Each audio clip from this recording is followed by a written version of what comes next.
희년이 말하는 똑같은 이것을 알 수 있는 것은 성경과 전승인데, 성경과 전승의 내용이 뭐냐라는 거예요. 성경과 성전에 여러 가지가 있겠죠. 근데 이 두 가지가 다 품고 있는 거. 하나님이 우리를 찾아오시어 우리를 품으신다. 당신들의 영원한 완전한 사랑 안에 우리를 참여시키신다. 이 복음이 우리한테 주어졌다는 것, 선물되었다는 것을 알게끔 하는, 그걸 담고 있는, 그걸 향하게 하는 성경과 전승이 갖는 특징이 뭐냐? 이 두 가지는 딱 하나를 가리켜요. 뭐냐? 하느님의 구원 역사입니다. 왜냐하면 하느님은 한두 사람에게만 꿈에 나타나서, 자, 내가 세상을 이렇게 사랑하니까 내일 눈 뜨거든 니네 본당 신부 찾아가서 이야기해라, 이런 방식으로 계시하시지 않으세요.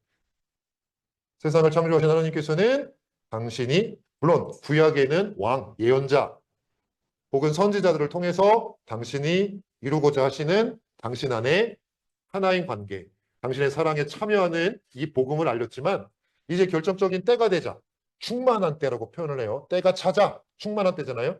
예수님의 강생과 관련된 부분을 보면 때가 차자 이렇게 나와요. 바울서도 그런 표현을 씁니다. 때가 차자, 충만한 시간. 뭐냐? 이제는 예언자나 선지자들이 아니라 누가 직접 와요? 하느님이 직접 오시는 겁니다. 그렇죠? 그러면 구약도 마찬가지고 신약도 결국엔 뭐예요? 하느님께서 이 세상 안에서 펼치시는 구원 역사예요. 왜 구원 역사 안에서 하나님은 당신을 우리에게 드러내시는가? 우리가 알고 있는 혹은 무속이나 다른 이런 고대 종교들과 다른 점이 바로 여기 있습니다. 그러니까 우리가 필요할 때만 하나님 찾아가서 여기 계신 하나님을 만나는 게 아니라, 하나님은 우리를 찾아오시는 분이세요. 어떻게 찾아오시는가? 우리가 찾아오는 것을 깨달을 수 있도록 끊임없이 우리의 역사 안에 오시는 분으로서 자기를, 우리들이 살아가는 이 세상 안에서, 역사 안에서 활동하신다는 거예요. 미사 성제를 예를 들어볼게요. 미사 성제 안에서 단순히, 그러니까 미사 성제는 세 가지 차원이 함께 들어있어요. 현재 여기서 우리가 미사를 봉헌해요. 그러면 예수님이 우리가 미사를 세우실 때 이를 기억하여, 그죠? 그러면 우리가 매일 성사나 전례사 하는 예식은 당연히 뭐예요? 기억이죠? 우리한테는 뭐예요? 과거죠? 근데 우리가 이제 예수님의 그 성체를 다 용하고 나서 그 다음에 이어지는 성찬 기도문에 또 내용이 뭐냐? 지금 교회와 결국에는 뭘 기다리려고 표현하는가? 특히 이제 하나만 생각해 보시면 돼요. 신앙의 성변화가 일어나고 신앙의 신비요. 그럼 뭐라 답하세요? 오실 때까지. 그렇죠? 그러니까 뭐예요? 그때까지 응? 우리는 어떻게 하고 있다는 거예요? 쉬고 있을게요. 이게 아니라 뭐예요? 예수님 말씀처럼 깨어 있는 거죠. 기다림. 그죠? 우리는 이걸 희망이라고 표현할 수 있고 미래라고 표현할 수 있겠죠. 근데 지금 우리가 이거를 어디서 거행하고 있어요? 여기서. 그러니까 예를 들면 기억하는 예수 그리스도를 여기서 기억하는 것이고, 그리고 우리가 기다리는 그분의 다시 오심을 미래의 그리스도를 어디서 만나고 있는 거예요? 여기서 만나는 거예요. 이게 예식입니다. 결국에 뭐냐? 하느님은, 예수 그리스도께서는 우리 2000년 대인년 때에 우리는 희망을, 우리를 25년 희망은 우리를 부끄럽게 하지 않습니다. 대인년 때의 표현은 뭐냐면 예수 그리스도 어제도 오늘도 그리고 영원히. 우리한테는 과거, 현재, 미래지만 하나님께는 이게 다 뭐예요? 지금인 거예요. 제가 하나님이 오셨고 오고 계시며 오실 것이다 라고 표현할 때 우리는 과거, 현재, 미래를 생각하지만 이 모든 우리의 시간이 전례 안에서 뭐가 되는 거예요? 와 계신 하나님. 항상 와 계신 하나님 되는 하나님한테는. 그러니까 나한테는 오셨던 분, 그래 오셨었어. 예수님께서 십자가 위에 제사를 우리가 기억하도록 최후의 만찬 때 미사 성체를 세우셨어. 과거형이죠. 그리고 성찬기도문 안에서는 뭐요? 우리가 영원한 행복, 모든 성인들과 함께 영원한 행복을 그분이 다시 오셔서 누릴 것입니다. 기다림, 희망, 미래예요. 근데 뭐예요? 그러면 우리의 과거가 하나님께서 과거일까요? 아직 오지 않은 우리의 미래가 하나님께는 아직 오지 않은 미래일까요? 아니에요. 하나님께는 이 모든 게 뭐예요? 지금이랍니다. 그래서 우리는 어쩔 수 없이 시간의 흐름 속에 미래가 현재되고 현재가 과거되는, 그래서 다시는 지나간 시간으로 되돌릴 수 없는, 한번 상상해 보세요. 지나온 시간들 동안에 가장 행복했던 시간이 언제세요? 우리들 기억에는 과거적인 것이지만 다시는 되돌릴 수 없는 것이지만 하나님한테는 뭐예요? 영원이라는 거예요. 영원. 항상 현재라는 거예요. 그러니까 그렇기 때문에 하나님이 우리의 모든 삶을 수령, 품으실 수 있는 거예요. 우리가 만약에 구해성사 안에서 죄를 고백할 때 나에게는 지금 고백하고 있는 죄가 다 뭐예요? 현재 거예요? 현재까지 물론 영향을 미치죠. 지금 마음이 아프고 나도 힘들고 또 누군가 사랑하는 사람에게 상처를 줬기 때문에 내 마음이 아픈 거잖아요. 분명히 과거에 일어났던 거지만 그 과거가 지금 나한테까지 아픔과 상처로 오고 있는 거죠. 근데 그렇다고 그 과거로 내가 돌아가서 어떻게 할 수가 없어요. 근데 하나님께는 이 과거도 지금 아파하고 있는 지금도 또 고해성사를 통해서 우리가 하나님과 화해하고 용서를 받고 해방되는 그 순간, 그 모든 순간이 하나님께는 지금이라는 겁니다. 그래서 우리는 어쩔 수 없이 지금 여기서 기억하고 기다림 속에, 그러니까 단순하게 그냥 행하여라 그리스도의 몸 아멘, 그리고 죄를 용서하나이다 아멘, 하나님 감사합니다, 내 평안히 가십시오, 아이고 판권 끝냈다, 이게 아니란 거예요. 이 모든 시간들이 하나님께는 나를 찾아오신 하나님 안에 내 삶 전체가 어떻게 되는 거예요? 지금으로 하나님께는 수렴이 된다는 거예요. 그러니까 우리가 과거의 죄도 하나님께 청할 수 있고 부족한 면에 대해서 용서를 청할 수 있는 것이고, 그것이 용서받을 수 있다는 건 뭐예요? 하나님은 나의 과거마저도 지금으로 받아들이십니다. 예? 그리고 우리가 뭔가 하나님께 정말 내가 나아갈 내일에 대한 희망을, 내일에 대한 어떤 이런 용기를 청할 수 있는 것도 뭐예요? 하나님은 항상 지금 여기 계시는 분입니다. 물론 우리가 이해를 돕기 위해서 오셨고 오고 계시며 오실 뿐이다 라고 표현하는 것 뿐입니다. 이 부분이 이제 신학적으로 말하면 시간의 신학이라고 표현하는데 우리한테 너무나 익숙해요. 미래가 내일이 오늘이 되고 오늘이 어제가 되는. 너무 익숙해. 그러니까 하느님도 똑같이 그렇게 움직일 거라 생각을 하는 거예요. 그러면서 만들어내는 게 뭐냐? 아까도 말씀드린 것처럼 하느님은 나를 끊임없이 찾아오신다. 인간의 언어로 그렇게 표현할 수밖에 없을 것 같아요. 내가 십자가나 성체 앞에 무릎 꿇고 기도하면서 주님 제가 정말 이렇게 마음 아프게 하지 않겠습니다, 결심을 하지만 돌아서면 안 되잖아요. 우리가 그게 잘 안 될 수 있고 잘 될 수도 있죠. 또 그게 어정쩡하게 될 수도 있고 생각보다 더 잘 될 수도 있겠죠. 근데 그런 모습 속에서 나를 찾아오시는 하나님도 그 크기에 따라, 어떻게 보면 당장은 안타깝지만 오늘날에 저 같은 경우에는 그래도 감사하다 생각하는 게, 물론 지금도 이렇게 막 어디 나갔을 때 막 10대, 20대 친구들 보면 아마 여기 계신 어르신들도 비슷할 것 같은데 부럽지 않으세요? 그냥 그 아이들의 웃는 모습만 봐도. 근데 저는 그 친구들이 참 부러우면서도 미안해요. 왜냐하면 지금의 젊은 세대들은 꿈을 꿀 줄 몰라요. 꿈을 꾸지 못하게 어른들이 만들어놨어요. 그리고서 지들도 힘들 때 본인이 힘들까요? 아이들이 힘들까요? 꿈을 잃어버리게 만든 세상을 어른들이 만들어 놓고 책임지는 어른들은 없어요. 신부님, 저도 그러고 싶은데 그러면 우리 애가 왕따 당해요. 이 얘기는 벌써 한 30년 전에 저희 형수가 한 얘기예요. 학원 보내지 마. 놀이터 놀게. 아휴, 삼촌은 세상을 몰라. 지금 놀이터 나가봐라. 애들 아무도 없다. 다 학원, 유치원 갔다 학원 가고 뭐. 그래서 뭐 그래가지고 다들 뭐 하버드에 갔으니까, 어? 지금까지 태어난 뭐 수백만 명의 아이들이 다 무슨 뭐 다 박사학위 따왔어요? 박사학위 따온 사람들은 뭐 지금 세상에 평화로운 세상을 건설한, 뭔 평화? 지금 우리가 살아가는 세상을 교황님은 진단하시잖아요. 관계의 균형이 깨져버린 세상이라고. 생태의 위기 시대라고. 하느님이 그리스도께 다시 오시는 종말의 완성이 아니라 인간 스스로 하느님이 우리가 살도록 이루신 우리의 터전을 박살내는. 똑똑하다는 사람들이 저는 누군지 모르겠어요. 정말 다시 한번 생각해 보세요. 예수님 말씀, 2000년 전에 하신 말씀. 아버지 감사합니다. 똑똑하다는 자들에게는 하나님 나라의 신비를 알려주지 않으시고 철부지 아이들에게 드러내 보이시고, 우리는 철부지 아이들이 되어야 됩니다. 세상이 흉측해지고 살기 힘든 세상이 되는 것은 인정하셔야 돼요. 우리들이, 주교님들도, 신부들도, 수도자들도, 우리 그리스도인들이 먼저 인정해야 합니다. 우리가 똑똑한 척 했다는 거. 뒤에도 결론에도 썼는데, 그 제2수요일 날 단식인가? 뭐 기도인가 자선을 행할 때 예수님 이런 표현을 쓰세요. 스스로 나팔을 불지 마라. 이 신년의 시작이 뭐냐면 나팔을 부는 거예요. 레위기 25장에 신년 규정이 나와요. 거기 보면 속죄일을 지키고 나팔을 불어. 나팔. 성경의 나팔은 뭐예요? 하느님이 오신다. 우리를 해방시키러 오신다. 응? 근데 이 쫄부들아 다 무릎을 꿇어라. 뭐 이런 거예요. 막 기쁨에 막 그냥 그거예요. 막 이거예요. 예? 근데 예수님이 뭐라 하셨는가? 나팔을 불지 마. 스스로 나팔을 불지 마라. 우리가 지금 스스로 나팔을 불고 있다는 사실을 우리 그리스도인들이 인정하지 않으면 하느님이 서실 장은 없습니다.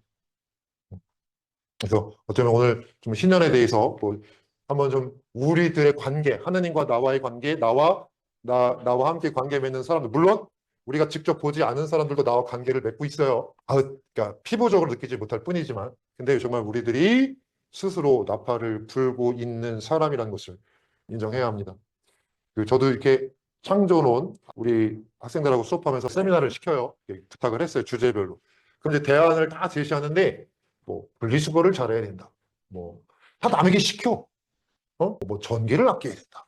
뭐 자동차를 제대로 사용하지 않는다. 뭐 플라스틱 사용을 줄여야 한다.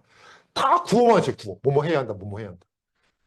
그래서 지금 교황님이 16년에 참미 받으소서 심지어 일반 사회에서도 이 울림이 굉장히 크게 작용을 했는데 그 이후로 지금 8년, 9년이 지난 대한민국 사회에서 무슨 변화가 있을까요?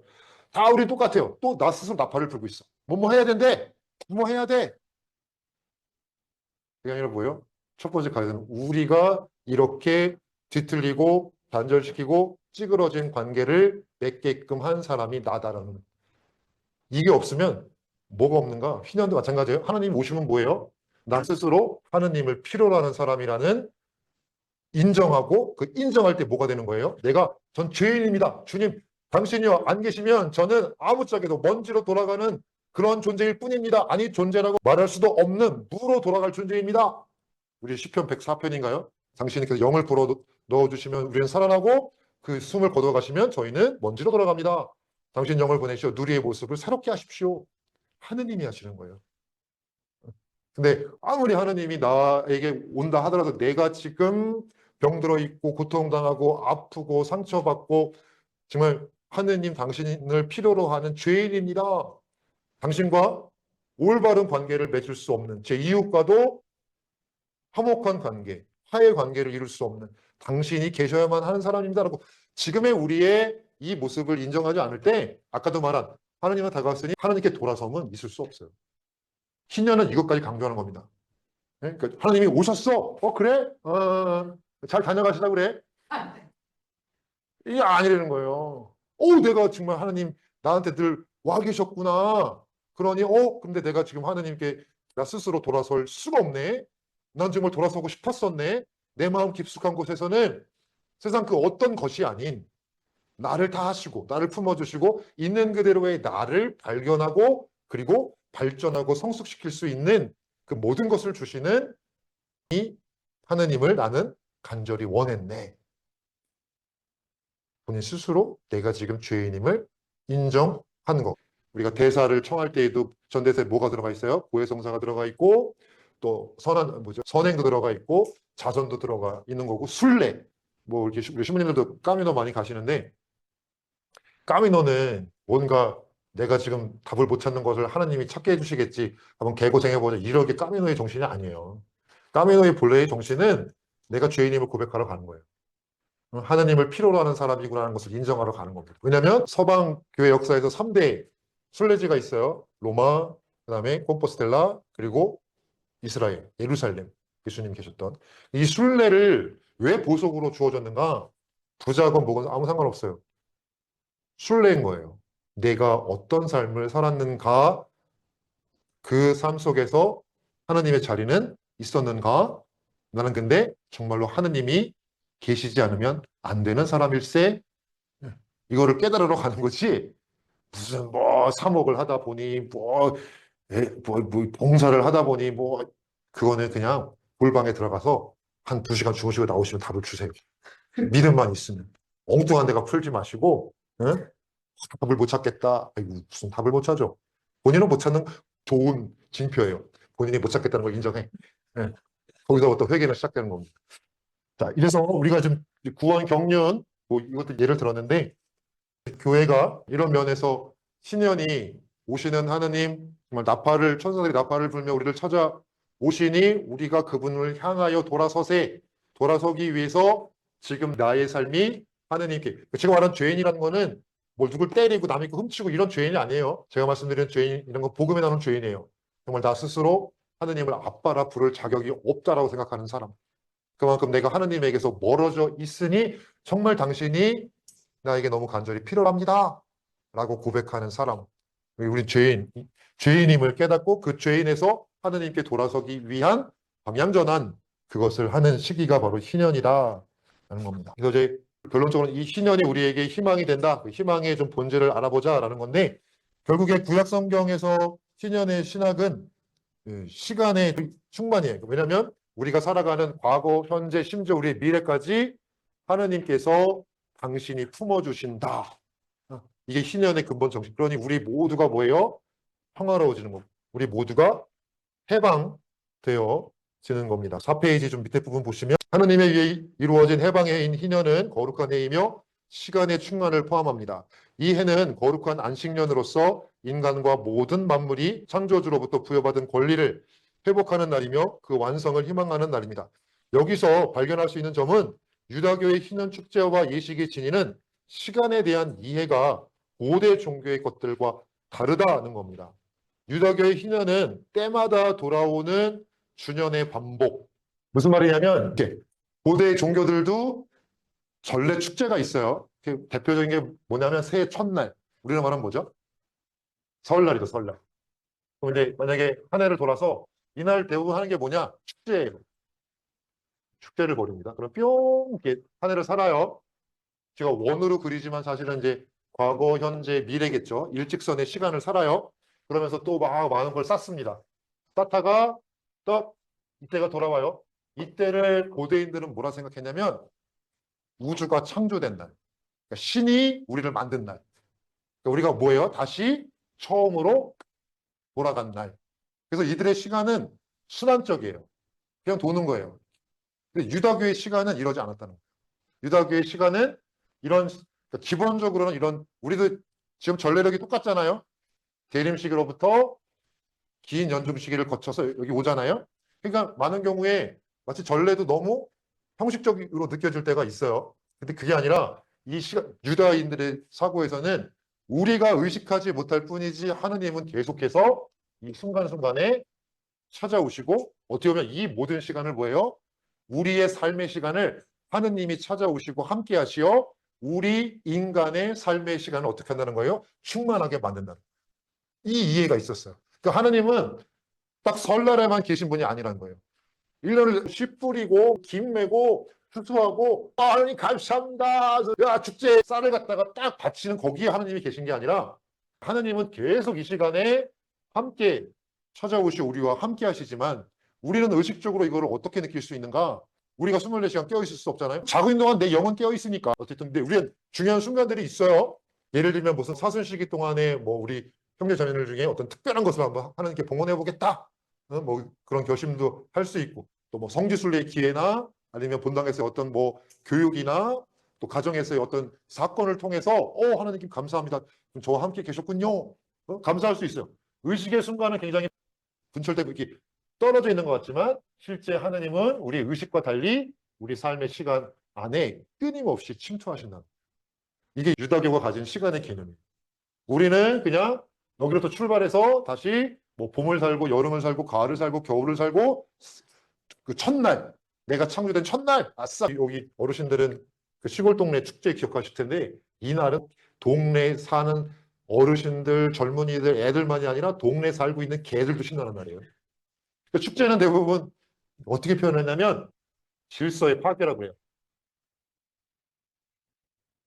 그러니까 이제 우리가 다시 영으로 돌아간다는 거예요. 그러니까 우리가 봄 되면 뭘 뿌리잖아요. 뿌리고 막 일하잖아요.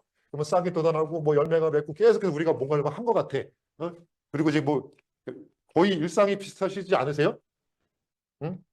거의 매일 우리 사는 삶이 뭐 아침에 일어나시면 아침 기도하시고 뭐 아침밥 빼고 뭐 예? 그 뭐지 반찬 투정하는 남편 싸대기한테 뭐 때리고 그다음에 아주 뭐 밥 안 먹겠다고 하는 손주들만 돌보다가 우리 남편분들이 나도 사람인데 나도 배고픈데 넌 네가 알아서 먹어 이렇게 우리 아닌가? 이렇게 굉장히 모든 우리의 일상은 아침, 낮, 저녁, 밤, 새벽 굉장히 질서 잡혀져 있어요. 그렇게 살아가요. 그럼 우리는 많은 게 쌓이겠죠. 근데 이날은 뭐냐? 아무것도 안 하는 거야. 뭐 늦잠도 잘 만큼 자고 퍼 마시고 그냥 놀고 먹고만 하는 거예요. 그 쌓아왔던 것들을 다 털어내서 뿅 새해 첫날 너 우리를 창조한 신을 만났네. 자, 다시 시작한다. 신난다. 이렇게.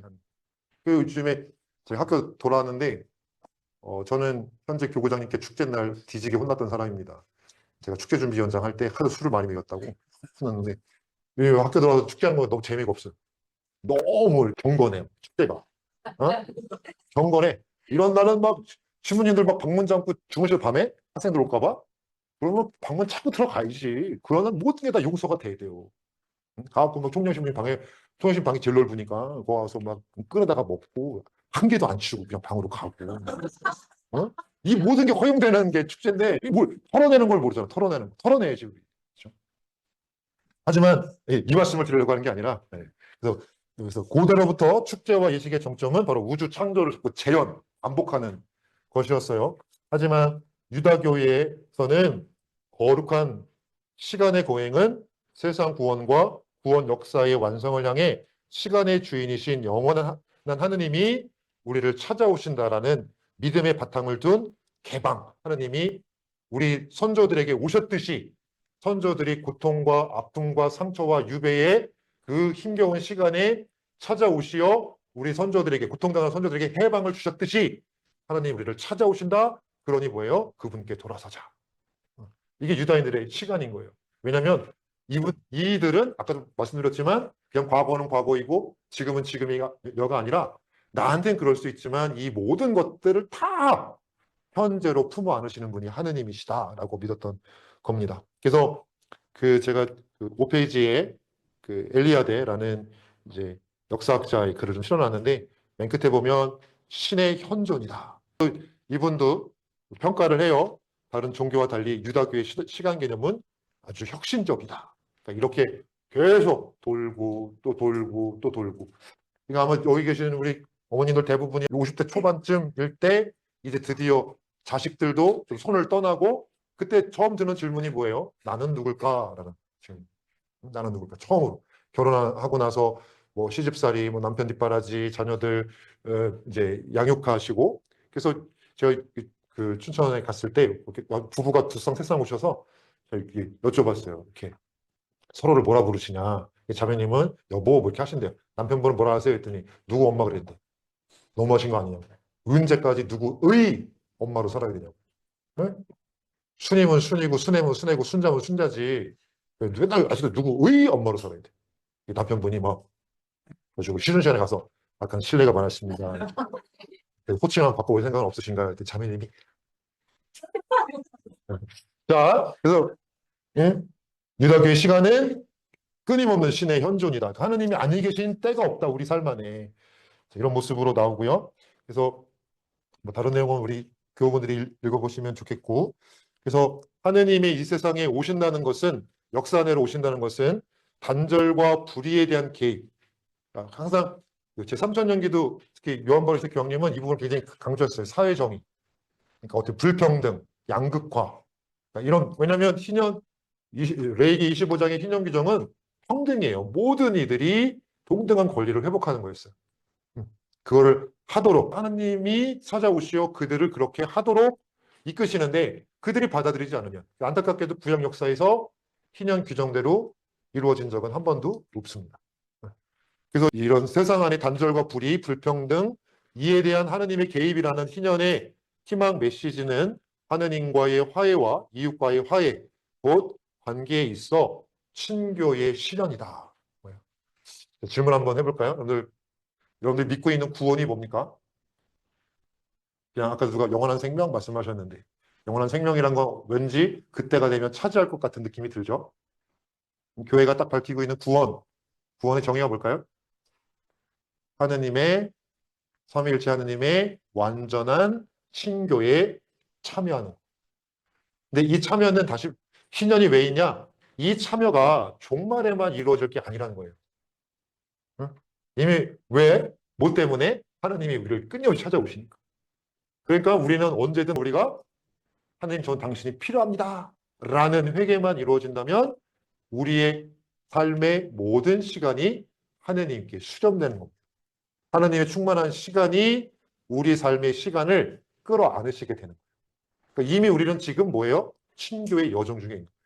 지금 여기 와 계신 거, 오늘 아침에 기도하신 거, 오면서 차 안에서 묵주 기도하신 거, 물론 정말 제가 의심하진 않지만 또 뭐 내 새끼 위해서만 기도하신 거 아니죠? 어? 정말 제발 쪼잔한 지향 하지 마세요. 예수님 말씀 믿으세요. 복음에 나옵니다. 머리카락 숫자까지 세우고 계신 분이세요. 정말 나에게 참 행복을 향해서 참 관계로, 이웃과 하느님과 참 관계로 나가기에 필요한 것은 하나님이 다 마련해 주십니다. 이런 희년의, 구약에 관한 희년의 약속은 이제 예수님의 방생을 통해서, 그리고 무엇보다 그분의 십자가의 죽음과 부활을 통해서. 왜냐하면 이제는 시간의 충만이신 하느님 그 자체가, 영원의 하느님이 어떻게 된 거예요? 세상의 시간 안으로 들어오신 겁니다. 우리의 역사의 시간, 내 삶의 시간 속으로 모든 것을 수렴하시는 하느님이 오시어 하느님의 영원한 충만한 시간 안에 우리 역사 시간을, 우리 삶의 시간을 품어 안으시게 된 사건이 바로 예수님을 통해서입니다. 그래서 결국 이거를, 이러한 방금 말씀드린 구원, 우리가 건너가도록 하느님, 삼일째 하느님의 영원한 친교 안에 지금의 삶이 그 온전한 친교에 참여하도록 건너가는 그게 뭐예요? 구원이고, 이 구원은 그러면 뭘 통해 이루어졌겠어요? 당연히 우리를 건너가지 못하게 하는 죽음에 당신 자신을 붙이시고, 그리고 죽음을 이기시고 영원한 생명으로 부활하신 예수님의 파스카, 건너가는 사건을 통해서 우리 또한 어떻게 된 거예요? 건너갈 수 있는, 하느님께 건너갈 수 있는. 그래서 우리를, 예수님을 뭐라 부르죠? 구원의 중개자라고 부르는 겁니다. 예수님이 우리를 위해, 아버지 뜻에 따라 우리를 위해 우리와 하나님 사이를 단절시켰던 죄와 죄의 결과인 죽음, 그 속에 죄 없는 분이 당신 자신을, 우리를 대신하여, 우리를 위하여 내던지시고 그 죽음을 이기고 단절과 분열의 모습인 이 죽음을 물리치시고 우리를 뭐예요? 네? 건너가게 하셨다. 저는 가끔 섬이나 혹은 뭐 강가 이런 데 보면 다리가 있잖아요. 다리. 우리는 저 섬에 가고 싶고 저쪽 동네로 가고 싶은데 물이나 호수나 강이 있으면 못 건너가잖아요. 우리 뭘 통해서 우리 발로 걸어갈 수 있죠? 다리죠. 다리를 보면 예수님이 떠오릅니다. 근데 대신 왜 다리가 생각나냐? 우리가 걸어갈 때 어떻게 걸어가요? 다리를 지려밟고 가죠. 이런 예수님 생각하면 진달래꽃 노래가 떠오릅니다. 지려밟고 가시. 예수님 마음이 그 마음이에요. 지려밟고 어디로 건너가는 거예요? 하느님의 충만한 시간, 하느님의 충만한 친교회로 건너가도록.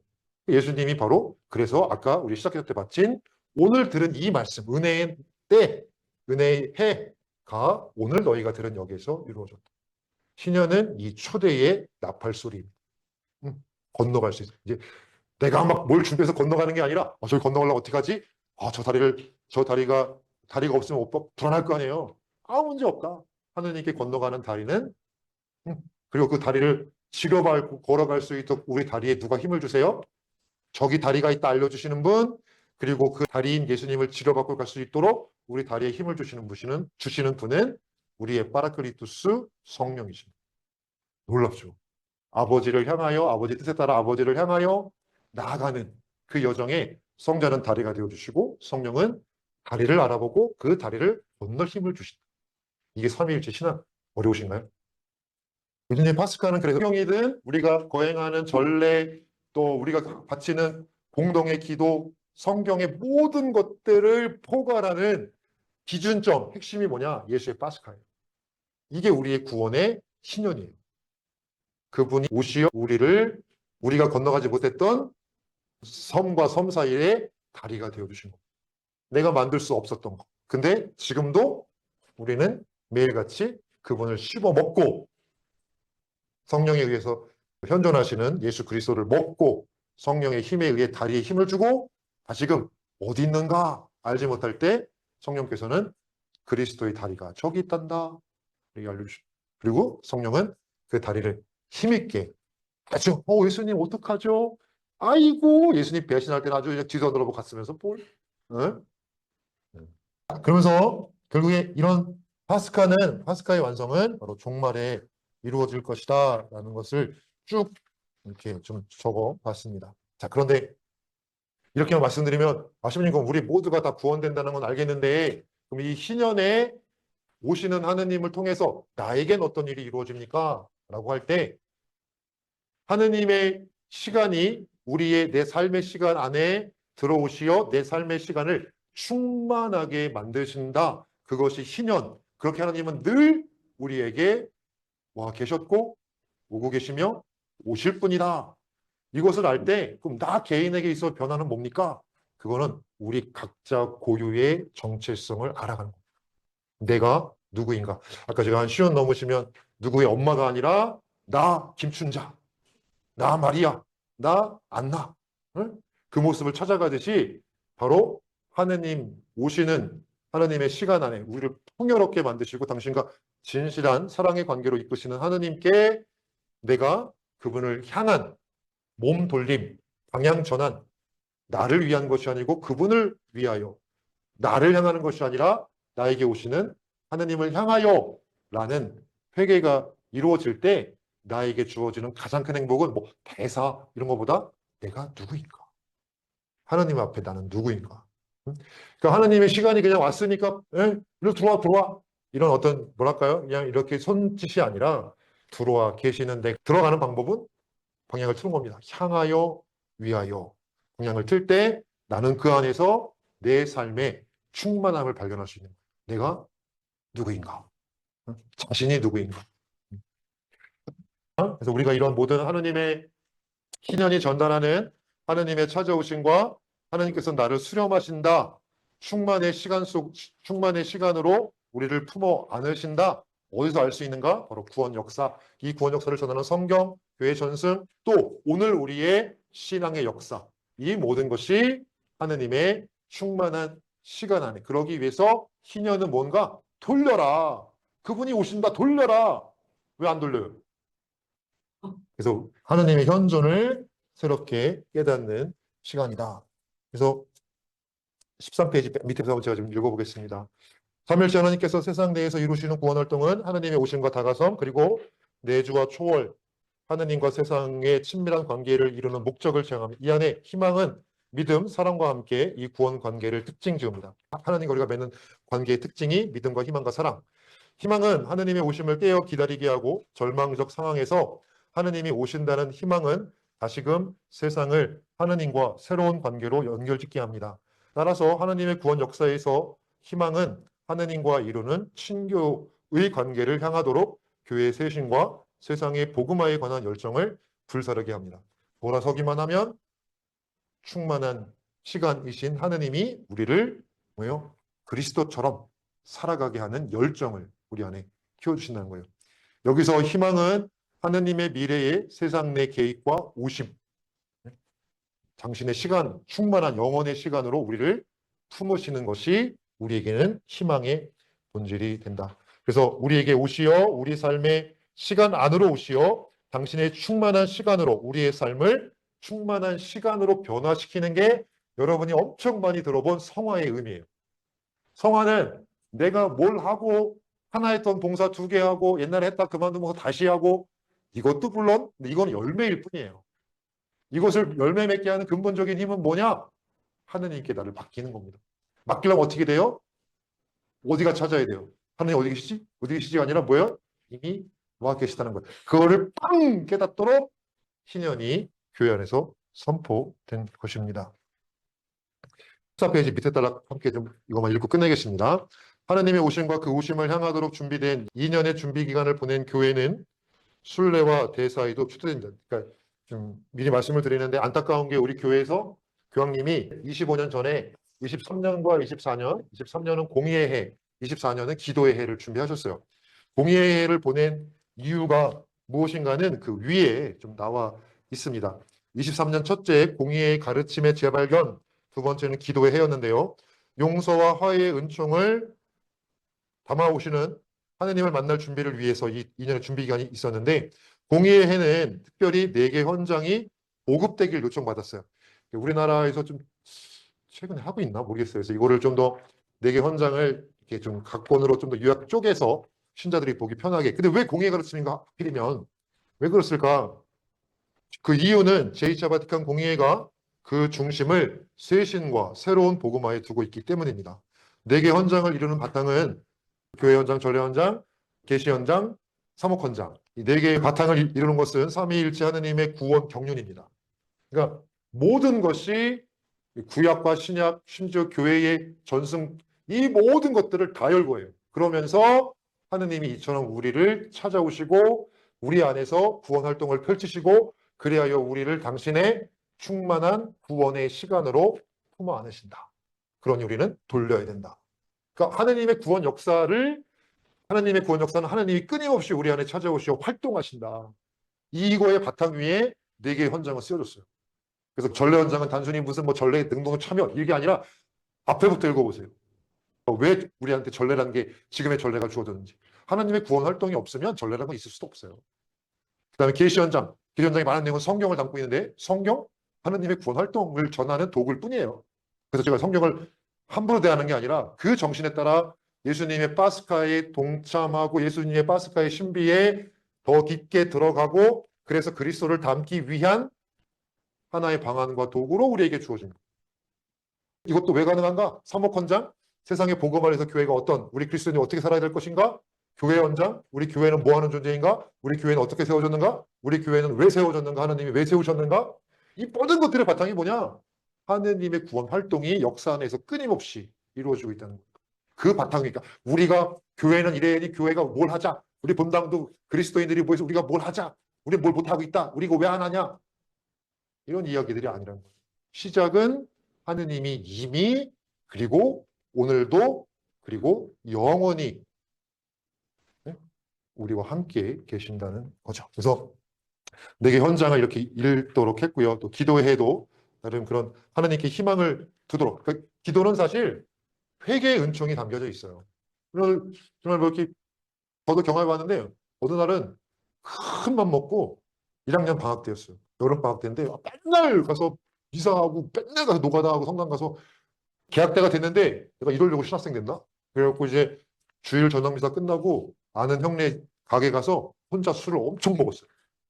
다음날 열심히 사는데 안 갔어요. 일부러 안 가려고. 11시인가 저희 형수가 같이 살고 있었는데 형수가 학생님 전화 받아요. 그랬더니 이제 다른 본당 신학생이 많아. 사태가 심각해. 올라와야 될 것 같아. 성당. 올라가자마자 본당심에 니까 쉽게 신학생이냐 이 새끼야 이러면서 욕 엄청 먹었거든요. 집에 가라고 막.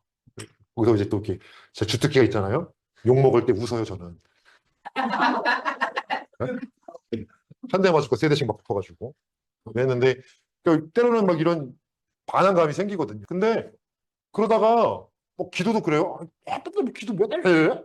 어? 아니 뭐 어쩔 때 속 안 좋으면 저녁 굶잖아요. 너무 뭐 매일 먹어야 돼? 기도 맨날 해야 돼? 맘 먹고 안 하잖아요. 다음날 기도할 때 찬미가 절로 나와. 그러니까 아마 여기 아들 두신 분들은 이해하실. 저는 절대 창피하지 않은데 군대라고 할 수도 해야지. 4주 훈련 받았어요. 왜냐면 방이었거든요. 근데 여기 가까운 데 매송이라고 51사 훈련소 한겨울에 들어가고 이제 한 3일 뒤인가 그 종교 활동을 시켜줬어요. 평일 저녁에. 저는 신학생도 아니었어요. 저 25살에 신학교 들어갔기 때문에 그 성당 갔는데 성당에 들어가자마자 성당 참해요. 좀 춥고 막. 근데 막 눈물이 얼마나 나는지. 그러니까 때로는 하지 마. 하기 싫으면 하지 말아봐요. 다음에 근데 꼭 해야 돼요. 근데 중요한 거는 감동이 절로 나와. 감동이. 이제 마지막 읽고 끝내겠습니다. 하나님의 오심 또 그 오심을 준비하도록 했는데요. 더불어 순례와 대사가 개인적인 차원에서 이루어진다 하더라도 이 두 가지는 하나님을 향한 교회의 여정입니다. 곧 교회는 하나님의 오심에 대한 희망 안에서 그 하나님을 향한 순례와 그 하나님의 사랑을 접하는 대사를 통해 다시금 하나님께 궁극적 희망을 두도록 있는 거예요.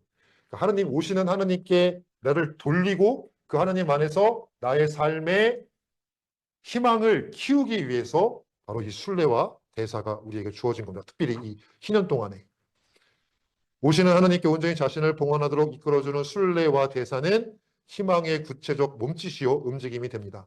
순례와 대사의 수요 속에 만물의 주인이신 하나님의 소유로 거듭나는 희망의 잔치가 됩니다. 희년의 희망은 개인적인 하나님과의 만남만을 의미하지 않습니다. 순례와 자선으로 하나님을 품은 이들은 자연스럽게 희망의 빛이 희미해져가는 이웃과 순환의 십자가를 향합니다.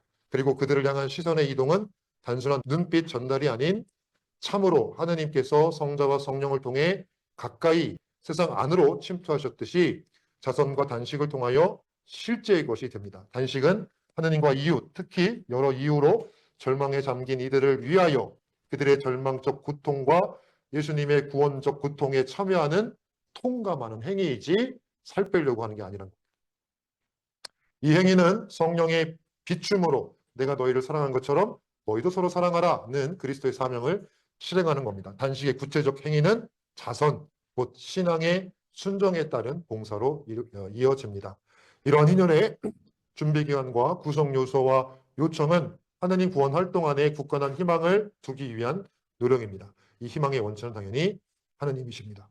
구원 경륜은 이 진리를 비춰줍니다. 따라서 희년이 온 교회의 기쁨의 해가 되기 위해 하나님께 대한 희망을 북돋는 때이기 위해 그리스도인이 희망의 빛을 전달하는 전달자가 되기 위해 먼저 유념할 것은 하느님의 오심이 이 은총의 때요 시작이란 점입니다. 달리 말하면 하나님께 희망을 둔 이들에게 기쁨의 해에 울려 퍼짐을 전하는 나팔은 하느님이 부신다는 겁니다.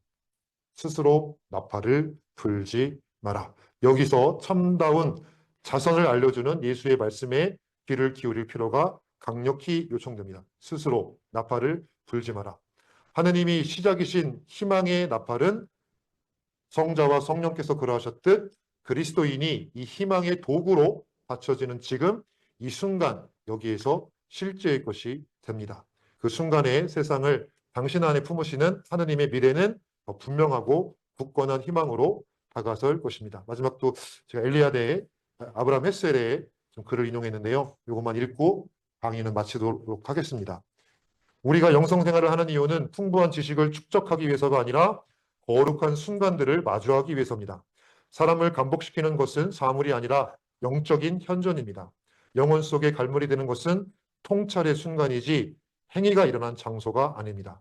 통찰의 순간은 행운입니다. 그것은 우리를 측정된 시간의 한계 너머로 데려갑니다. 시간 속에서 영원한 것의 위대함을 감지하지 못하면 영적인 삶은 쇠퇴합니다. 영적인 삶이 뭡니까? 하느님 안에서 살아가는 겁니다. 하느님 안에서 살아가도록 몸을 방향을 틀라고. 정확히 말씀드리면 예수님의 파스카는 어떤 의미냐? 바로 우리 안에서 우리를 향하여 우리를 위하여 그리고 당신 자신을 바치시는 죽음을 통해서 우리에게 주었습니다. 그러면 우리도 여기에 참여하는 모습은 뭐냐? 우리 삶이 뭐예요? 아버지, 하느님과 이웃 안에서 그리고 하느님과 이웃을 향하여 하느님과 이웃을 위하여 그리고 그들을 통해서 우리의 신앙 여정이 펼쳐지는 것이 방향을 트는 방법이다. 대충 술래 가고 좋은 데 가서 아니 거기 말고 고성지 옆에 새로운 맛집이 생겼어. 그 뒤로 돌아가면 전망 좋은 카페가 있어. 이럴 때 하느님은 한마디 하실 겁니다. 이런 우라질. 내가 하느님한테 참 성실히 잘했다. 나의 딸아 아들아 이 말을 들을 수 있도록 안에서 위하여 향하여 그리고 그들을 통해서 함께 하느님께로 방향전환하는 그런 기쁨의 때가 이 신년 안에서 한 번 더 북돋아지기를 희망하면서 제 강의를 마치고요. 감사합니다. 후원회 가입 안내